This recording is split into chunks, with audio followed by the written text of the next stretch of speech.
बिस्मिल्लाहिर्रहमानिर्रहीम, अस्सलाम वालेकुम। मेरा नाम डॉक्टर अहमद इजाज़ है और मैं सिविल होमी क्लिनिक से हैदराबाद पाकिस्तान से आपसे मुखातब हूँ। आज हम बात करेंगे कि ख़वातीन जो हैं वो बड़ी परेशान रहती हैं कि जब उनके मेंसेस जो हैं वो डिस्टर्ब हो जाते हैं, चाहे वो ज़्यादा आना स्टार्ट हो जाएँ तो, कम आना स्टार्ट हो जाए तो, या दो मेंसेस के दरमियान जो है वो स्पॉटिंग होनी स्टार्ट हो जाती है और वो बहुत ज़्यादा डिस्टर्ब रहती है। ज़ाहिर नमाज जो है उसका भी इशूज़ होता है और वो ज़ाहिर ज़हनी तौर पर भी एंजाइटी की तरफ चली जाती है और वो परेशान होती है कि क्या है, और फिर वो ज़ाहिर है वो एक डॉक्टर, दूसरा डॉक्टर, तीसरा डॉक्टर, और फिर मेडिसिन जो है उसकी यलगार, और फिर ज़ाहिर अपनी सेहत जो है वो ख़राबी होती है। मैं आपको जनरलाइज्ड एक जो है वो आपकी एक अप्रोच के लिए आपको नुस्खा एक बता रहा हूँ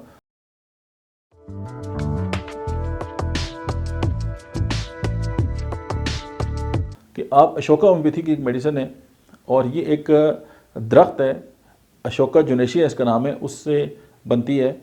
इंडिया के अंदर लोग जो हैं इसकी कॉम्प्लेन खाते हैं तो उससे ये होता है कि वो ख़वातीन जो है वो हमला हो जाती हैं, क्योंकि इसके अंदर जो हार्मोन्स है उसको जो तेज़ करने का या उसको जो स्लो जो हार्मोन्स हैं उनको बेहतर करने का जो है इसमें एक बहुत ज़्यादा जो है वो टेंडेंसी जो है वो पाई जाती है और ये बहुत ज़्यादा मुस्तमल होता है। और स्पेशली उन ख़वातीन के लिए कि जो हैज़ की बेकायदियों की वजह से जिनकी औलाद नहीं होती, तो अशोका जुनेशिया जो है वो अकेली भी जो है इस हवाले से बहुत ज़्यादा जो है वो शोहरत रखती है।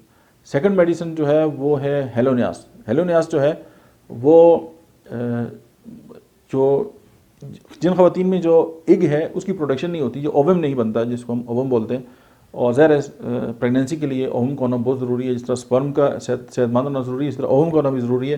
तो हेलोनियास जो है इस हवाले से one of the best medicine है।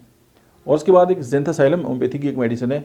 ये आप हैरान हो गए सुन के कि ये दवा जो है एक तिम्बर, एक जिसको हम लोकल लैंग्वेज में कहते हैं, वो प्लांट है जिससे ये चटनी वगैरह भी बनाई जाती है, ये उससे बनती है। और ये भी जो फीमेल की जो हार्मोन्स हैं उनको जो है एड्रेस करती है, और जिनके इवन कि अगर एमेनोरिया हो या मेंसेस बिल्कुल ना आते हो उस पर भी मुश्तमिल है, और अगर मेंसेस जो है वो डिस्टर्ब हो तो भी उसको जो है वो रेगुलाइज करती है। तो आप जनरली तौर पे इस बात को ये समझ सकते हैं कि ये जो तीनों मेडिसिन है इनको मदर टिंचर में आपने इस्तेमाल करना है।